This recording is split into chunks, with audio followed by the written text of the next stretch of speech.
Going into the California election 3 weeks ago, there was a powerful schism in the cannabis community. Everyone agreed that Proposition 64, releasing cannabis prisoners from incarceration, was a necessary and overdue thing. And everyone also pretty much agreed that an adult use law was necessary and overdue as well in California. The schism was whether or not you thought the design of the cannabis market as spelled out in Proposition 64 was the right way to legalize in California. So now that the proposition has passed, the conversation for the next 2 episodes of Shaping Fire are going to focus on what comes next in California.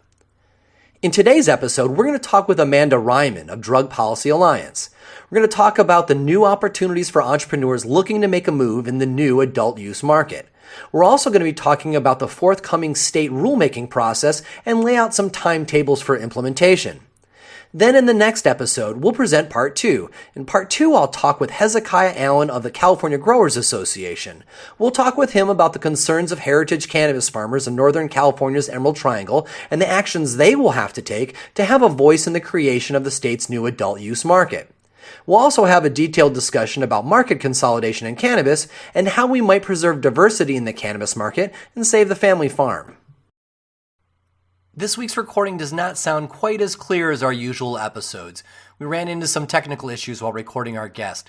The content is still very engaging though, so I encourage you to turn your volume or treble down just a touch and enjoy the show. My guest this week is Amanda Reiman, Manager of Marijuana Law and Policy at Drug Policy Alliance. In that role, she develops every aspect of DPA's marijuana reform work. Reiman joined DPA in 2012 after working with the famous Berkeley Patients Group Dispensary as Director of Research and Patient Services.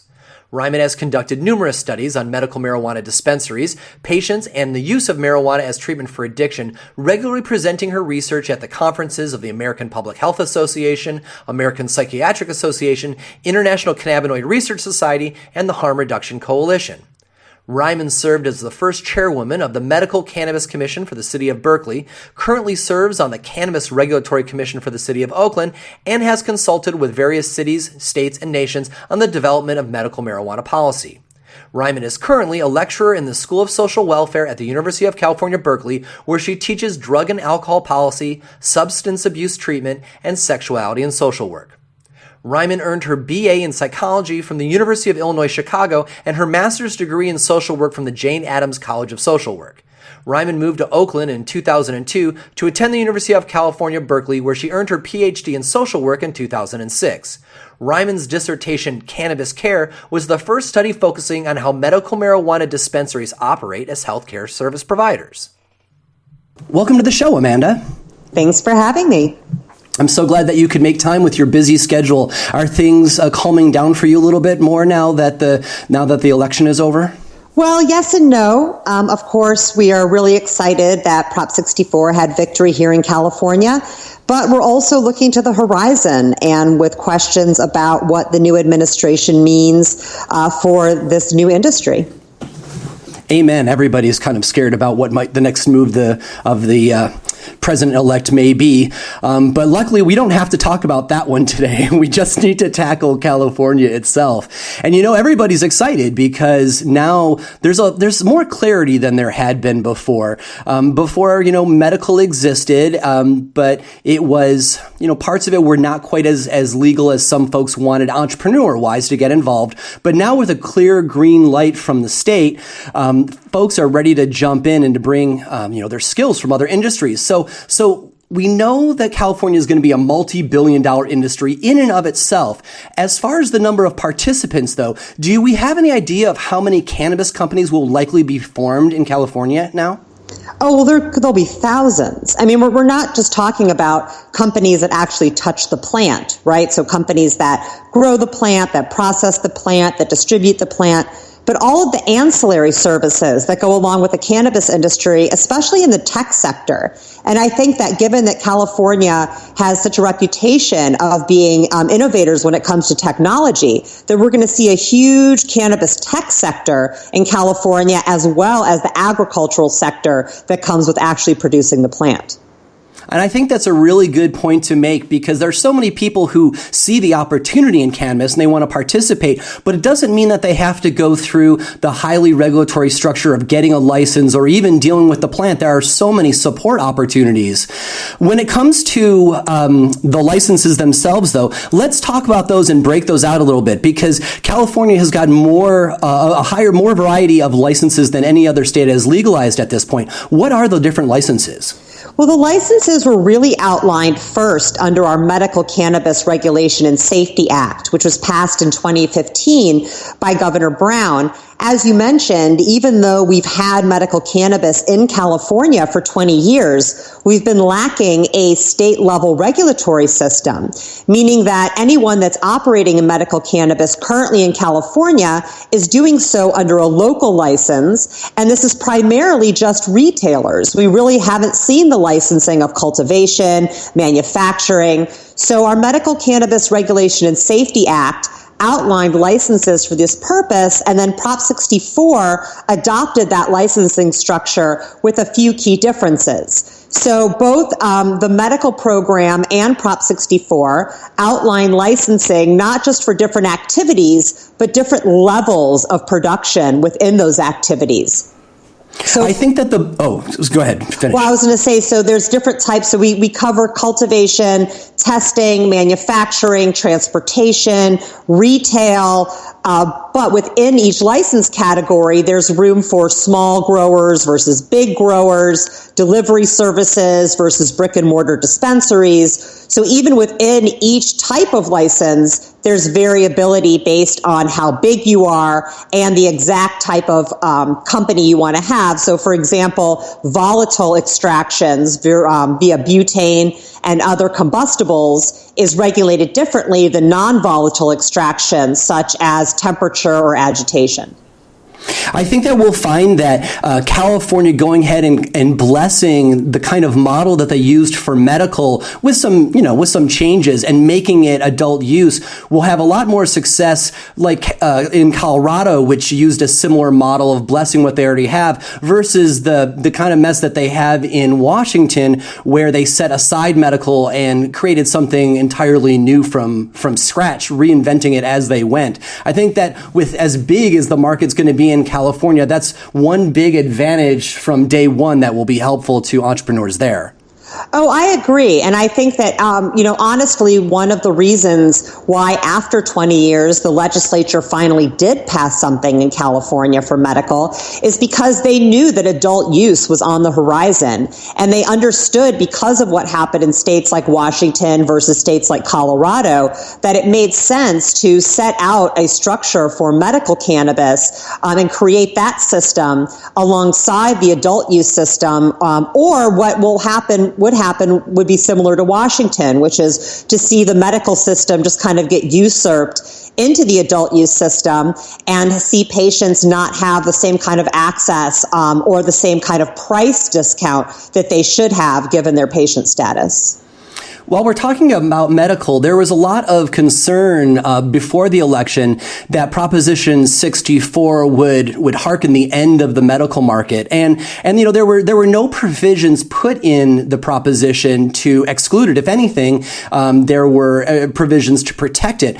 But based on what we saw in Washington, what do you think the likelihood is that now that commercial adult use cannabis is legal, that the commercial lobbyists will seek to squeeze out medical because, that's now a competing market? Well, I don't think it's going to be a competing market. I think what's more likely to happen in the coming legislative session is a reconciliation of Prop 64 and MCRSA. They have the same agencies governing the two programs. There's no differences in the types of products that adult users can access versus medical users. So what I think we're likely to see at the end of the day is a consolidated system where patients get a financial break on the cost of the medicine, and those who are 18, 19, and 20 years old can access cannabis with a doctor's recommendation, and that the price break for those individuals is subsidized by the taxes paid by adult users. I think that that's more likely going to be the model we'll end up seeing, given that the regulations for medical and for adult use are so similar. Well, it sounds like the integration of how they are going to be regulated, and since they're going to be regulated by the same body, will definitely decrease, conflict at the regulatory side. I just can't help but think that the lobbyists in commercial will do everything that they can to squeeze medical so that they can start selling to those patients as well, and maybe with a different tax rate, but to capture those folks anyway. Because do you think that people, since they're selling the same things, won't people still tend to want to use their medical cards and just to be able to get the better price in the medical market?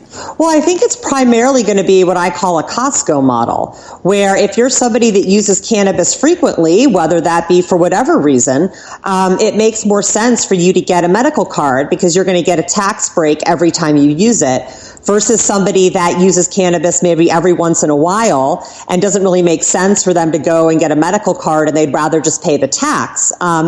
So I think that there'll be options for people who, based on, how frequently they use cannabis. The thing is that even though we haven't had state level regulations for 20 years, we absolutely have an industry. So Chiba Chew, Kiva, Bang, all of these companies have been in California dispensaries for years now. And so it's not as if there's a whole new flood or room for a whole new flood of commercial products in California at the moment, because we really do have quite a variety of commercial cannabis providers right now today in the state of California. So while I do think that there will be some diversification, because there may be products that people in the adult use market want more often, such as low dose. We're seeing, adult users more interested in low dose products, where patients are looking for higher dose products. So we will see some diversification, but at the end of the day, patients will have access to the same products and the same name brands that they have right now. The point that California already has a strong pre-existing market was made, I guess it was 3 shows ago. We had Dr. Dominic Corva on the show from CASP, and he made the point. He says, everybody's talking about the green rush and the new green rush in California, but really, California started a green rush in the 1970s, and it's just never stopped. That's accurate. That's absolutely accurate. And, when I go and give talks to younger folks today who want to get in the industry, who are interested in it, I say, you're not going to be a master cultivator, and you're probably not going to have a dispensary. These jobs are taken. And, our job with regulation is to allow people who have already been working in this industry an entree into the legal market. It's not to pave the way for all kinds of new companies to come in. And so, we want folks who are already operating to be able to come into compliance. And I think that's where we need to focus on first, because we do have so many operators already here in California. I think that's a really good point. And I want to talk more about the specifics of the opportunities for potential new entrepreneurs. But let's go ahead and take our first short break. You are listening to Shaping Fire. As a business owner, you are incredibly busy. In reality, you are responsible for everything your company does. You have so many responsibilities every single day that often you just don't have the time to really dig into something as deeply as you'd like. You know there is more that you could do to reach out to new customers and to encourage loyalty in the customers you already have, but you certainly don't have the time, and you're not ready to hire someone full-time for that role either. For you, I recommend blunt branding. Blunt branding principals Kirsten Nelson and Anthony Garcia are focused on improving your bottom line. Most marketing firms are excited to make your logo, packaging, and website very pretty, but they leave responsibility for improving your bottom line up to you. They don't want that kind of responsibility. But that is pretty much the most important part of marketing, right? Kirsten and Anthony will help you engage new customers, funnel them to your point of sale, and keep them coming back to you and telling their friends. No doubt, this is a paid commercial spot, but that does not mean they bought my opinion.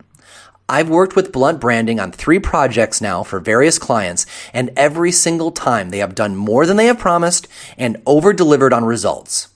I love how they generate new revenue and focus on that as the goal instead of just making me a pretty logo. Similarly, every friend I've referred them to has come back to thank me, and that just does not happen every day. So grab a pen and paper because the website address is coming.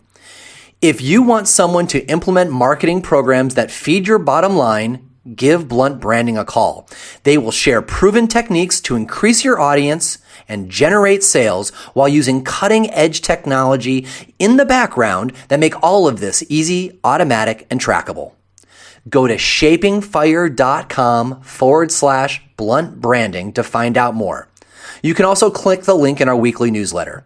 Blunt Branding, marketing that makes you money. Welcome back. You are listening to Shaping Fire. I'm your host, Shango, and our guest this week is Amanda Reiman of Drug Policy Alliance. So Amanda, right before the break, you said something that stuck out for me.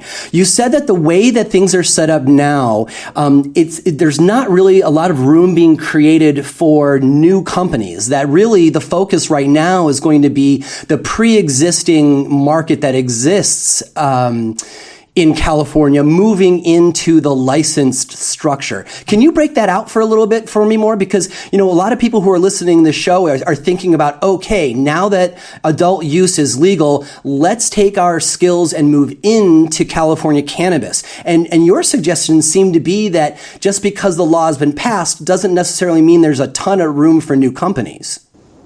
Well, I first want to make the point that under Prop 64, there is a California residency requirement.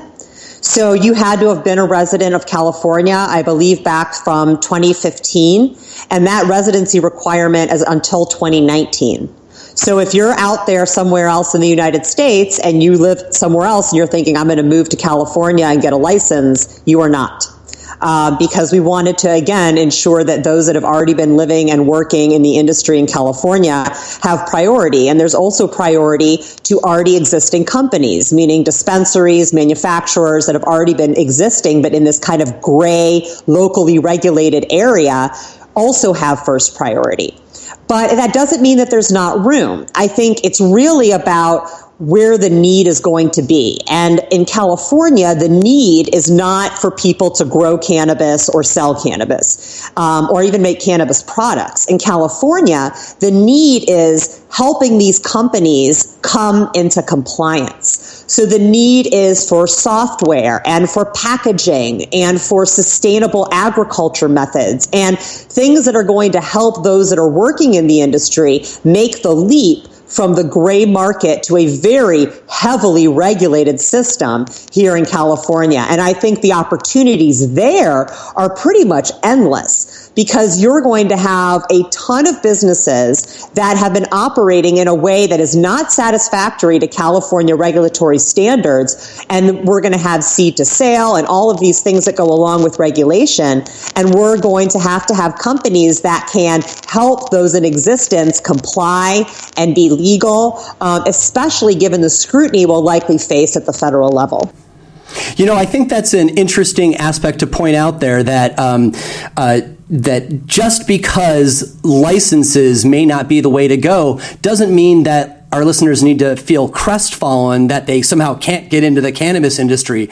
Because as I tell my clients all the time, if you can come up with an idea does not need a license, you'll have so much an easier time having your business, because your regulatory structure will be so much less. And that when it comes to moving into any new industry, but especially the cannabis industry, that decreasing your risk as much as possible is the name of the day. So if folks are listening and they're like, oh, wow, are you telling me that all the growers are already there? It's like, yeah, that might be the case, but that doesn't mean that there isn't tons of opportunity for ancillary business models. Absolutely. Anything that will help those in the industry do things to be more compliant, to make things more seamless, introducing processes to streamline, to make it easier for people in every level of production.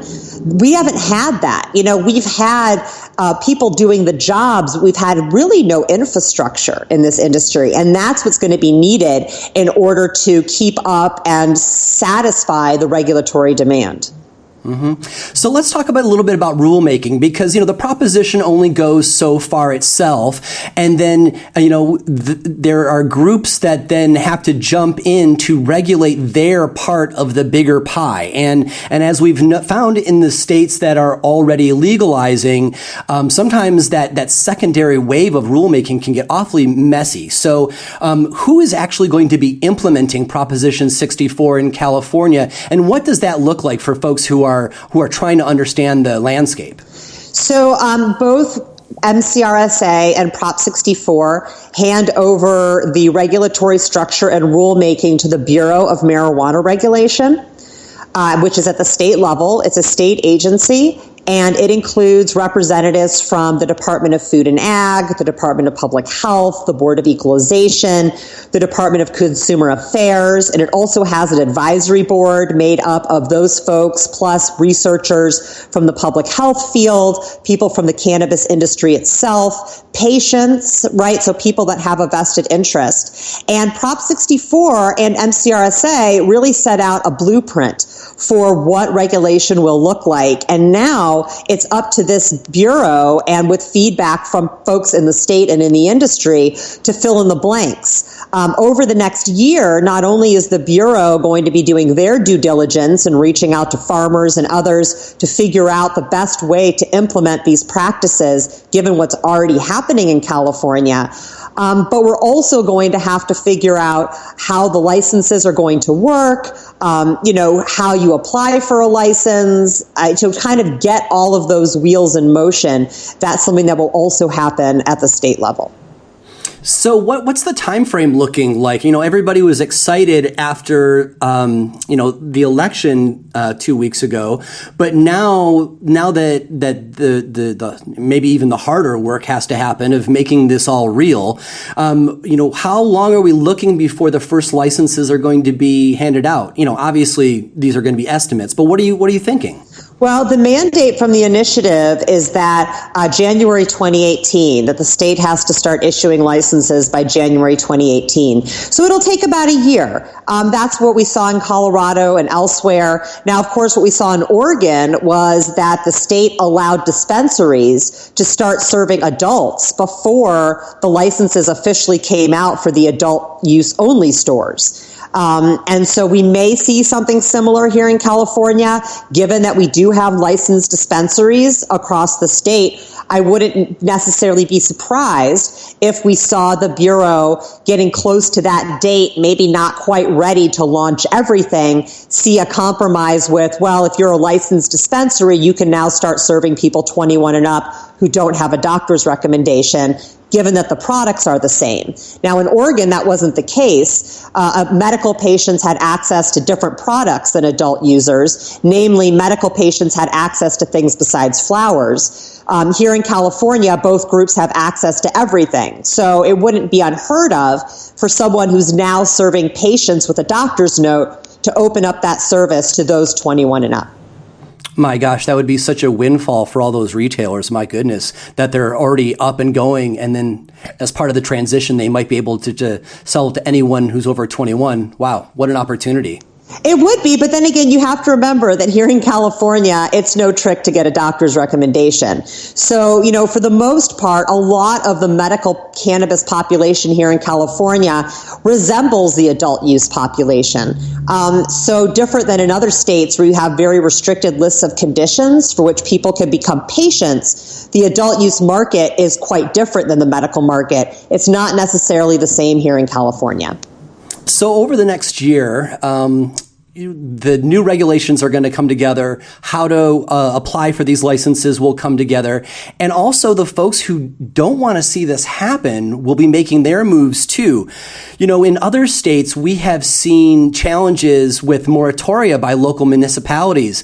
Does it look like there will be zoning issues in California like that too, where, this is passed at the state level, but individual cities will pass a moratorium that says, no, you can't do cannabis business here? Oh, absolutely. We've already seen that. We saw places passing that before Prop 64 even passed. It's no secret that California is a bit divided on this issue, and you have localities in the Bay Area and elsewhere that are very proactive that are really wanting to study this issue and bring cannabis to their localities in a respectful way. And then you have places that just hate cannabis and they're going to ban it outright and they want nothing to do with it. The thing about Prop 64 is that it denies local revenue to localities that ban commercial cannabis businesses. So while I think a lot of these bans are reactionary, what we'll see is that counties and cities whose neighbors are regulating commercially, their residents are just going to drive 10 miles down the road, buy cannabis, and then all the tax revenue is going to go to their neighboring city. So, we do see even a patchwork of alcohol regulation here in California, with counties regulating alcohol differently. But the decision to become a dry county or a dry city definitely has economic implications. Now, the one thing that localities cannot do is they cannot ban personal cultivation for adults. So the ability for each household to cultivate 6 plants indoors or outdoors in an enclosed structure away from public view, that right went into effect November 9th, and localities are not allowed to ban that activity. What's the nature of the difference in legality between a city hosting a business versus a city banning individual personal grows? I mean, what's the difference between those legally that one can be done away with at the local level and the other cannot? Well, you're really giving a city the right to regulate commercial activity within its borders, not personal activity. So if you legalize possession of cannabis, the cultivation of cannabis as a legal personal activity, the city does not have the right to ban that activity. They can tell you where you can do it, which we already did in the proposition. We said you either have to do it indoors, or if you're trying to do it outdoors, it has to be away from public view to cut down on the risk of robbery. So a locality cannot make a decision to not uphold the rights given to an individual under the proposition. What they can do is make the decision about which commercial enterprises they want existing within their borders. And that's another vote for entrepreneurs to start ancillary businesses as well, because if you're not holding a license, you're just an HR company or a marketing company or a software company with cannabis clients versus having a license and having to be worrying about local moratoria. That's true. I mean, that's definitely true in terms of getting a business license and getting into the business. But, just as a cautionary tale, we have had several reports recently of people who are involved in ancillary businesses related to the cannabis industry, like legal work, that have been denied home loans and other types of financial benefits because of the nature of their work. So, just because you're not selling cannabis or growing cannabis doesn't mean there's not a risk that you're taking being involved with the industry. And that's one of the reasons why it's so important for anybody that wants to get involved in the industry to understand the movement and to understand the activism that comes with being a part of this industry. Because if you're not ready to be an activist, I would caution you against getting involved in the cannabis industry. That's another good point that you were making, because, a lot of folks are like, okay, the law is passed, the activism's been done, I can just come on in and start my business now. And it's like, oh, no, you're playing it too simple. Cannabis entrepreneurs have got to be activists, both to, protect their turf from moratoria, to make sure that it doesn't get rolled back, and also to be active in the state legislature so that as the rulemaking evolves, it evolves in ways that don't exclude or challenge their own business model. Oh, absolutely. And I have to say, I've been so impressed with the sun-grown farmers and their willingness to engage with the Bureau during this rulemaking period, because that's kind of one of the biggest mysteries is like cannabis farming and what are the costs associated with it, what's the best way to tax it and regulate it. And without the cannabis farmers themselves coming forward and being open and honest about what they're doing and how it works best, we would definitely not be as far as we are in terms of acknowledging the usefulness of sun-grown cannabis. So it really takes people willing to come out and to be honest about their thoughts and feelings about the issue, but you have to be aware and educated on the issue before you can be an effective advocate. We are going to take another short break and be right back. You are listening to Shaping Fire. Businesses everywhere are constantly striving to reach out to people through advertising. We all know, though, that trying to reach a cannabis audience with a quality message is pretty difficult. That's why many people choose to advertise on the Shaping Fire podcast. Advertising on this show allows us time to talk about your product, service, or brand in a way that really lets people know what sets your company apart from others. Bold people who own companies know that getting into a relationship with their customers is essential. That is what we offer. We will explain your service or product and what sets it apart as desirable and help our audience get in contact with you. It's pretty simple, really. Advertising does not have to be all whiz-bang, smoke, and mirrors. Nowadays, I find that people prefer just to be spoken to calmly, accurately, and with good intentions. If you want to make your own commercial spot, you can do that too. Because the podcast is young, but growing at an exceptionally fast rate, if you become an advertiser on the Shaping Fire podcast now, you are going to pay a fraction of the cost we'll be asking for in just a few months. And yet everyone listening both now and to the back catalog of interviews later will hear about your company again and again for years. It's a great deal for you. Pay a small amount now because the show is new, but take advantage of the huge listening audience we will have forever. Do yourself a solid and contact us today for rates on podcast and newsletter advertising. Email hotspot@shapingfire.com to find out more. Welcome back. You are listening to Shaping Fire. I'm your host, Shango, and our guest this week is Amanda Reiman of Drug Policy Alliance. So Amanda, right before the break, you were talking about how important it was for sun-grown cannabis growers to participate and get their feedback and experience into the regulatory process. And, a lot of people are concerned that with the great increase of cannabis growing across the country, but specifically right now in California, that electricity consumption is going to skyrocket because the demand for cannabis is going to get increase so quickly. Now, California is one of those places that cannabis just loves, and a huge part of your industry is being grown outdoors or in greenhouses by the sunshine and not from generated electricity. What are some estimates that people have been discussing in California about what direction the industry might grow as far as electricity usage versus doing it in greenhouses and taking advantage of the sun? Well, cannabis traditionally has been grown outdoors. It's a plant, just like any other plant. The reason why we saw cannabis cultivation come inside was because of prohibition and the fact that people had to hide what they were doing. I think that there's a culture around that still that we're going to see dissipate with time. But there are some barriers to moving full into sun-grown. If cannabis was not as stigmatized and as demonized as it is right now, all cannabis would be grown outdoors. The problem is that we have states that legalize, but you're not allowed to ship cannabis between states. So Massachusetts or Maine, they can't grow cannabis outside all year round. They have very harsh winters, but they're not allowed to import cannabis from California like they would import wine or other commodities and agricultural products that grow better in other parts of the state. They don't say, well, hey, we'll just grow our strawberries indoors. They say, no, let's get strawberries from other places where it's still warm in December.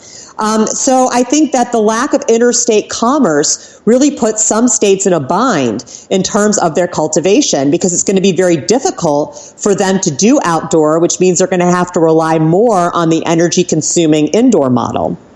Eventually, when we're able to ship cannabis between states, I see states like California and others that are naturally made for cannabis cultivation outdoors to start to fill the need of the other states so that they don't have to rely so heavily on indoor production.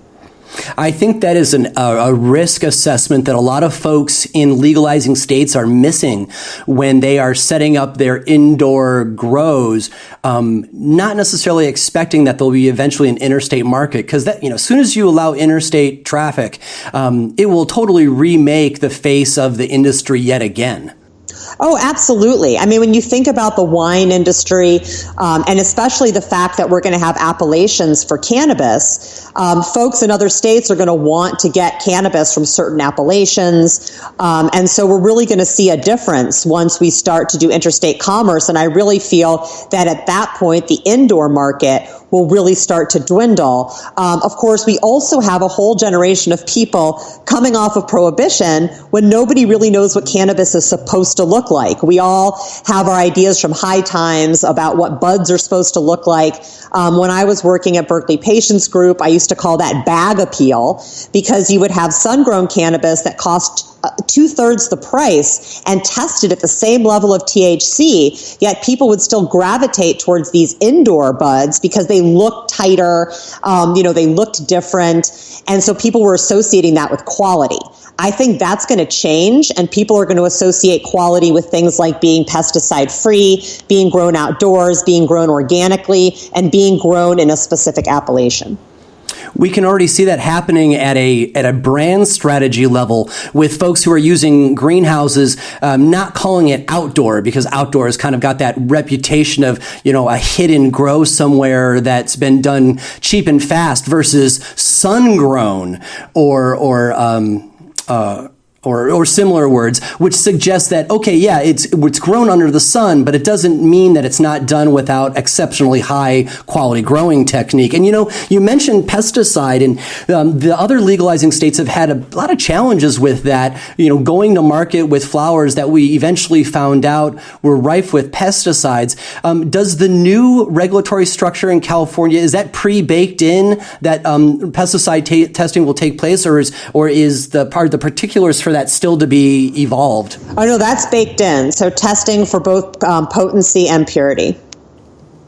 Right on. So now we just need to get more labs up and running. But I guess also that's an assumption that doesn't necessarily play for California, because since you already have labs for testing in the medical market, a lot of them will just be expanding more, I guess. Absolutely. I mean, most of the reputable dispensaries have been testing their product for several years now. And all of the big commercial edible and other product companies have their products tested as well. So again, one thing that's really interesting is that when you look at the evolution of the cannabis industry in California, and I started studying it back in 2002, when you would walk into a dispensary and you would get a brownie, it was basically just wrapped in cellophane. Someone made it at home and brought it in, and you had no idea how strong it was or what the ingredients were, or if brownie A was going to be a lot different than brownie B. And then, looking just 10, 15 years later, the sophistication and the packaging and the testing, nobody mandated that companies did that. That was all self-regulation by the industry in response to patients wanting to know what was in their products. And I think that as much flack as the cannabis industry gets for just caring about money, and it's the big green rush, the folks that started this industry, they really cared about their patients and about what they were giving consumers. And if they didn't, we wouldn't see them taking the steps to do packaging and labeling and testing before the state absolutely mandated it. There's reasons why the cannabis probiotic growing movement homeland is the Emerald Triangle. The growers there early on for medical, they were they had a lot of concern about what was going into their patients, because it was a labor of love for them. And it's great that kind of a headspace is at the front of the new commercial market as well. Amanda, there's one thing I want to ask you, because, a lot of folks that are listening, they may be moving towards cannabis, and a lot of them may be new to the industry. They're going to bring their skill set from another industry over into cannabis, either with a license or without. And a lot of those folks are going to run into a situation like folks did in other states, where they want to hire a consultant to help them bridge from their present industry experience to cannabis. And there have been so many horror stories of consultants from other states and folks getting swindled. I'd just like to, give you an opportunity to share some of your experience of what entrepreneurs might want to think about when vetting their consultants to hope that they can choose one that's going to really be to their benefit. Well, you're absolutely right. I mean, everybody's a consultant. Everybody's been in the business forever. It's getting really crazy out there. So, doing due diligence is very important.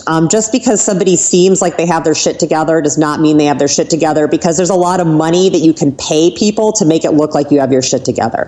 Yeah, so you want to really ask them, how long have you really been doing this? Where did you get your start? What companies have you worked with? If you have somebody that's been doing this for less than 5 years, I would say don't do it, because the industry has changed a lot.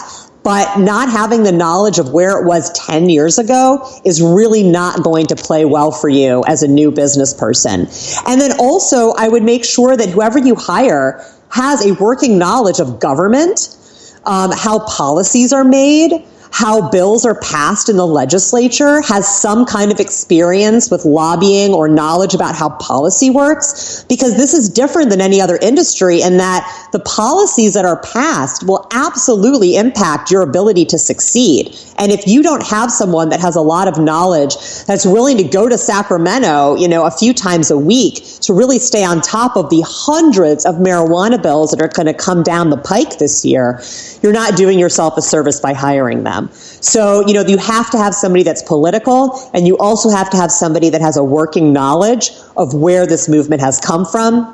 Recently we had this marijuana business conference in Las Vegas, and a friend of mine was there representing Students for Sensible Drug Policy, and she said that 3 people asked her what the drug war was. Wow. And I would say if that's you and you're out there going, what is the drug war? Just stop. Just go turn around, walk away from the industry, because honestly, you're doing us more harm than good. Well, that's a great segue to my next question, was going to be, cannabis entrepreneurs have got to be active learners, probably as much or more than just about any other industry. But we also know that there's so much poor information online when you're trying to do your research. Now, specifically for California, I'm going to ask you a 2-part question. Number one, where can clean information about what's going on in the legislature and with the regulatory groups be found online for California? And then second, do you have any other sources for information for entrepreneurs that you would recommend they go to instead of just blindly Googling whatever their question is? Yes, never blindly Google anything. That's, I think, is a good lesson for people. So the National Cannabis Industry Association, which has a chapter in California, the California Cannabis Industry Association, I would really recommend checking them out. They have really stay on top of things that are happening in Sacramento and at the federal level. They have lobbyists. They have a wide variety of companies that they represent. They have caucuses that are industry specific. So caucuses for manufacturers versus distributors versus cultivators. And so, I think that's a really good way to stay on top of things. Also, the Bureau of Marijuana Regulation, their website at the state level will have updates on bills that have been introduced. And they also have been doing these town halls across the state for different sectors of the industry where they want to hear feedback from people that want to get involved and kind of what their concerns are. So I would definitely recommend doing those things. And then there are some great incubators and accelerators out there. One in particular is Cannabis. So Cannabis started in Boulder, and they just opened offices in Berkeley and also down in San Diego. And they are an accelerator specifically for companies that do not touch the plant. So the companies that we're talking about, the ancillary services, the software, the streamlining, they're the ones that would support those kinds of businesses. So if you're in California, I would check them out because they have classes and they have opportunities for people to join their programs to help grow their businesses. Fantastic. And Amanda, before we say goodbye here, there's one thing I wanted to hit on that's actually happening there in your locale there in Oakland that I think is interesting to point out. I've read a couple articles about the ideas of reparations for at-risk minority communities that have been unbalancedly hit with the drug war, and I believe it's the city of Oakland has actually actually giving deference to licenses to folks that are from these minority groups. I'm obviously not explaining it very well, but that's what I'd like you to do. Could you explain that policy? Sure. So here in California, we have a law at the state level against affirmative action, meaning that we're not allowed to do set-asides for women and minority-owned businesses. So some localities like Oakland have tried to figure out, what is a proxy for that so that we can make sure that those that have been most impacted by the drug war have as many, if not more, opportunities to get involved in this new regulated industry than others do. So here in Oakland, the idea was put forth to set aside half of the licenses for cannabis businesses for people that have been negatively impacted by the drug war, either because they live in a part of the city that is heavily policed for drugs, or they themselves have been incarcerated in Oakland for a marijuana-related offense within the past, I think, 10 years or 5 years. So that was the original plan. It's been a bit controversial, not because of its intention. So there are no people that think this is a bad idea. I mean, people agree that and recognize that there have been communities that have been more impacted by marijuana prohibition than others. However, there's been a bit of a political fight over who exactly should be included in this equity program. And one of the city council members has really derailed the process with really quite crazy demands, such as current marijuana businesses have to give 25% of their revenue, including retroactively, to the city. Just things that are really making it difficult to move forward with this plan. So right now we're looking at alternatives, including, opening up the number of police beats that people can qualify for the plan, making it so it's not just a marijuana incarceration in Oakland, but anywhere in California. And so right now we're going back and forth with the city about what exactly this plan will look like. Unfortunately, it's putting Oakland behind our other neighboring cities in terms of their licensing and regulations around cannabis. And this is concerning because Oakland has always been kind of on the forefront of cannabis regulation. And I think that they've kind of been sitting on their laurels like, oh, well, Oakland's always out in front, so we can take as much time as we want because no one else is going to do this licensing. But they're wrong. And surrounding cities have started licensing what Oakland wants to do. And so we're seeing businesses, unfortunately, start to leave the city of Oakland to seek licenses in other localities. So we definitely support the idea of helping people that have been most impacted get into the industry, but we have to do it in a way that makes sense and in a way that will maintain Oakland as a competitive city in the cannabis industry for decades to come.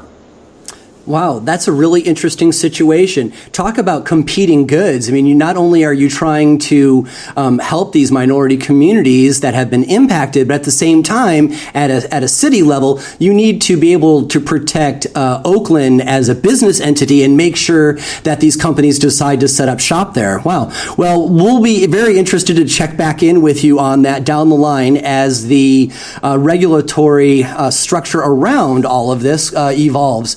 So I think that's where we're going to stop for today. Thanks so much for being on the show today, Amanda. Oh, it was my pleasure. Thanks for having me.